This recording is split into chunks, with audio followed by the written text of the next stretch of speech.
ইরানে আহমাদিনেজাদকে কতটা প্রয়োজন? আতঙ্ক বাড়ছে ইসরায়েল আমেরিকার।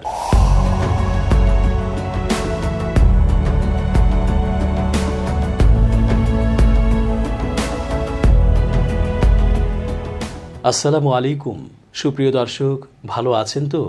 এস জে রতন আছি আজকের পুরো আলোচনায়। চেঞ্জ টিভির আন্তর্জাতিক চোখ অনুষ্ঠানের আজকের আয়োজনের পুরোটা দেখার আমন্ত্রণ। এমন এক মুহূর্তে রাইসি চলে গেলেন যখন এক কঠিন যুদ্ধংদেহী সময় পার করছে ইরান ও ইসরায়েল। কেউ কেউ বলছেন রাইসি যেভাবে সব চালিয়ে নিচ্ছিল সেভাবে কি নতুন কেউ ক্ষমতায় এসে তা ধরতে পারবে? এরই মধ্যে সেই স্থলে আহমাদিনেজাদকেই মানুষ ভাবতে শুরু করেছে। এমন অগ্নিমূর্তি শাসককে যদি আবারও ইরানের রাষ্ট্র ক্ষমতায় ফিরিয়ে আনা হয় তাহলে রাইসি চেয়ে কোনো অংশে কম হবে না। ইসরায়েল আমেরিকা তখন নিম্নচাপের সময় টয়লেটে যেতে ভুলে যাবে, জায়গায় বসেই সব সারবে।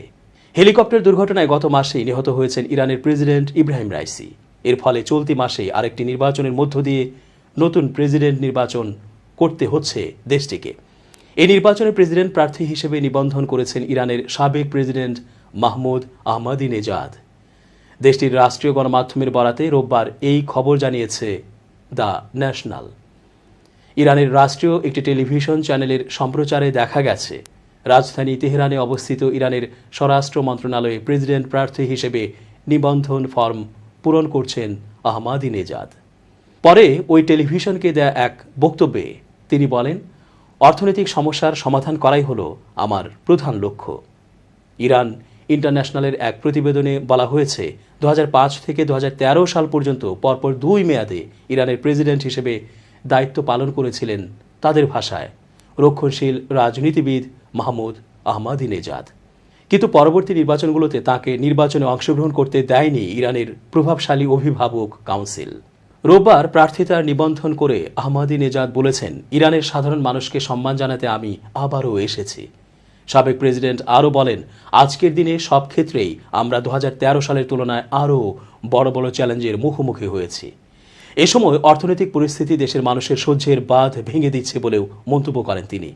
বিগত বছরগুলোতে অর্থনৈতিক এবং সামাজিক অস্থিতিশীলতার জের ধরে ইরানে খাদ্যপণ্যের দাম ক্রমান্বয়ে বেড়েই চলেছে।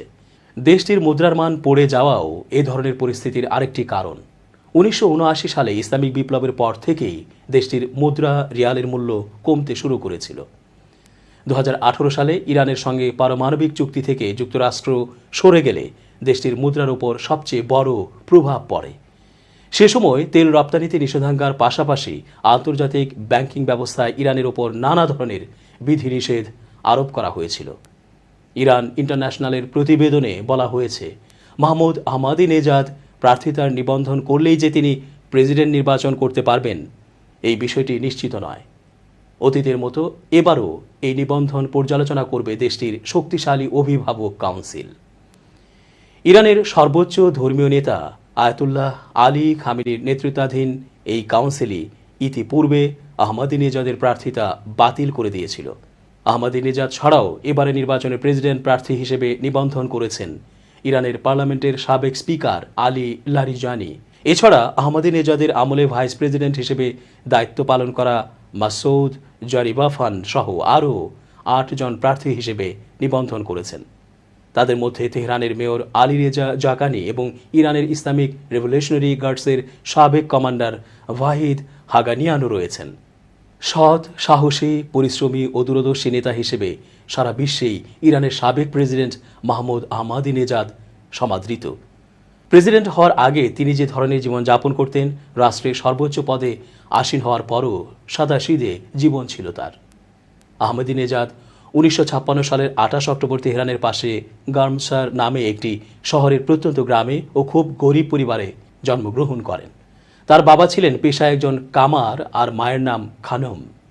মায়ের উপাধি ছিল সাইয়েদা, যা শুধুমাত্র মুহাম্মদ সাল্লাল্লাহু আলাইহি সাল্লামের বংশধর হলেই এই উপাধিতে ডাকা হয়। আহমাদিনেজাদের বয়স যখন 4 বছর তখন তার বাবা জীবিকার সন্ধানে পরিবার সহ তেহরানে চলে আসেন। সেখানে আহমাদিনেজাদের স্কুল জীবন শুরু। 1976 সালে আহমাদিনেজাদ পাবলিক বিশ্ববিদ্যালয়ে ভর্তি পরীক্ষায় অংশগ্রহণ করেন এবং তিনি 4 লক্ষ পরীক্ষার্থীর মধ্যে 132তম স্থান দখল করেন। তিনি ইরান ইউনিভার্সিটি অ্যান্ড টেকনোলজিতে সিভিল ইঞ্জিনিয়ারিংয়ে ভর্তি হন এবং 1997 সালে তিনি ট্রান্সপোর্টেশন ইঞ্জিনিয়ারিং অ্যান্ড প্ল্যানিংয়ে পিএইচডি ডিগ্রি অর্জন করেন। আহমাদিনেজাদ 1970 সালের শেষের দিকে সারকর্ড শহরের মেয়রের উপদেষ্টা হিসেবে তার রাজনৈতিক জীবন শুরু করেন। 1980 সালে তিনি আর্মিতে যোগদান করেন। এরপর তিনি তুর্কি বর্ডারের কাছে মাকু শহরের মেয়র পদে নিযুক্ত হন। 1990-এর শেষের দিকে তিনি আরদাবিল শহরের গভর্নর পদে নিযুক্ত হন। পরে তিনি হার্ডলাইন রেভলিউশনারি গার্ডের বিশেষ বাহিনীর প্রধানের দায়িত্ব লাভ করেন। 2003 সালে আহমাদিনেজাদ তেহরানের মেয়র পদে নির্বাচিত হন। মেয়র থাকাকালে তিনি নিজ হাতে তেহরানের রাস্তা ঝাড়ু দিতেন। 2 বছর তেহরানের মেয়র থাকার পর 2005 সালে ব্যাপক জনসমর্থন নিয়ে আহমাদিনেজাদ ক্ষমতায় আসেন। 2009 সালে দ্বিতীয় দফায় নির্বাচিত হন। প্রেসিডেন্ট হওয়ার পরপরই তিনি তার অফিসে যুগান্তকারী পরিবর্তন আনেন। প্রেসিডেন্ট ভবনের দরজা জানালা খুলে দেওয়া হয় সাধারণের জন্য। প্রেসিডেন্ট অফিসে সপ্তাহে 5 দিন সকাল 8:30 থেকে বিকাল 5টা পর্যন্ত সাধারণ ইরানিদের চিঠি গ্রহণের ব্যবস্থা করা হয়। প্রেসিডেন্ট হওয়ার আগে তার জীবনযাপন যেমন ছিল, পরেও ঠিক তেমনটিই ছিল। আভিজাত্য তাকে কখনো ছুঁতে পারেনি। তার ব্যক্তিগত সম্পত্তি বলতে তেহরানের বস্তিতে অবস্থিত ছোট্ট একটি বাড়ি, যা 40 বছর আগে তিনি তার বাবার কাছ থেকে উত্তরাধিকার সূত্রে পেয়েছিলেন। বেতন হিসেবে তিনি তেহরান ইউনিভার্সিটি থেকে মাত্র $250 পেতেন। তিনি রাষ্ট্রের প্রধান হয়েও রাষ্ট্র পরিচালনার জন্য কোনো টাকা নিতেন না। তিনি ইউনিভার্সিটি থেকে পাওয়া বেতনের টাকা দিয়েই সংসার চালাতেন। প্রেসিডেন্ট হওয়ার পর বিলাসবহুল এক বাড়ি তার জন্য অপেক্ষা করছিল, কিন্তু সেই বাড়িকে তুচ্ছ জ্ঞান করে পৈতৃক সূত্রে পাওয়া বস্তির সেই 2 রুমের ছোট্ট বাড়িতেই বসবাস করতে চেয়েছিলেন তিনি। কিন্তু নিরাপত্তার কারণে সরকারের কর্মকর্তাদের অনুরোধে তিনি প্রেসিডেন্ট ভবনে বসবাস করতেন। প্রেসিডেন্ট নির্বাচিত হয়েই প্রেসিডেন্ট ভবনের দামি কার্পেটগুলো তেহরানের মসজিদে দান করে দেন। এর পরিবর্তে সাধারণ মানের কার্পেট বিছানো হয় প্রেসিডেন্ট ভবনে, আর সেই প্রেসিডেন্ট ভবনের মেঝেতে সেই সাধারণ মানের কার্পেটের ওপরই ঘুমাতেন তিনি। এছাড়া প্রেসিডেন্ট ভবনের ভিআইপি অতিথিশালা বন্ধ করে দেওয়া হয়। একটি সাধারণ ঘরেই ভিআইপিদের সঙ্গে বৈঠকের ব্যবস্থা রাখা হয়। 3 আগস্ট 2013 ইরানের প্রেসিডেন্ট পদ থেকে বিদায় নেয়ার আগেও ইতিহাস তৈরি করে যান আহমাদিনেজাদ। ইরানের বিচার বিভাগের প্রধান আয়াতুল্লাহ সাদেক লারিজানির কাছে লেখা এক চিঠিতে 8 বছরে অর্জিত সম্পদের হিসাব দিয়ে যান তিনি। যে হিসাবে দেখা যায় 2005 সালে প্রেসিডেন্ট হিসেবে দায়িত্ব নেওয়ার পর তার সম্পদে যে পরিবর্তন এসেছে তা হলো তিনি তার পুরনো বাড়িটি পুনর্নির্মাণ করেছেন। তবে বাড়িটি পুনর্নির্মাণের জন্য তিনি ব্যাংক ও প্রেসিডেন্ট দপ্তরের ফান্ড থেকে ঋণ নেন।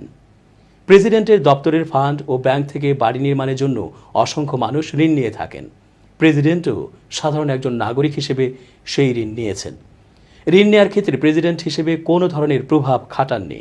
একই সঙ্গে বাড়ি পুনর্নির্মাণের ক্ষেত্রে তার স্ত্রী, সন্তান ও স্বজনরাও সহযোগিতা করেছেন। পুনর্নির্মিত দোতলা ভবনে 4টি ফ্ল্যাট রয়েছে। ওই ভবনেই তিনি ও তার স্ত্রী সন্তানদের নিয়ে বসবাস করেন। যে জমিতে বাড়ি নির্মাণ করা হয়েছে সেটার আয়তন মাত্র 175 বর্গমিটার। জমিটুকু বাবার কাছ থেকে পাওয়া। প্রেসিডেন্ট থাকা অবস্থায় ছেলের বিয়েতে দাওয়াত দিয়েছিলেন মাত্র 45 জন, 25 জন নারী এবং 20 জন পুরুষ অতিথিকে। শুধু কমলা, আপেল, কলা ও ছোট এক টুকরো কেক দিয়ে আপ্যায়ন করেছিলেন। এনবিসি নিউজ চ্যানেলের সাংবাদিক এর কারণ জিজ্ঞাসা করলে তিনি অত্যন্ত হাসি মুখে বিনয়ের সঙ্গে বলেছিলেন, এর চাইতে বেশি মানুষকে দাওয়াত দেওয়ার সামর্থ্য আমার নেই। প্রেসিডেন্টের মেয়াদ শেষে তিনি তার আসল পেশা শিক্ষকতায় ফিরে যান। পাশাপাশি রাজনীতিতে সক্রিয় ভূমিকা রাখছেন। পাবলিক বাসে চড়ে ক্লাস নিতে যান নেজাদ। সাবেক প্রেসিডেন্ট হয়ে পাবলিক বাসে চড়তে এতটুকু অস্বস্তি নেই তার। মূলত সৎ সাদাসিধে জীবনযাপনের জন্য ইরানের সাধারণ মানুষের কাছে এত জনপ্রিয় আহমাদিনেজাদ সেই সঙ্গে পশ্চিমা বিশ্বের আতঙ্ক হয়ে আছেন এখনও।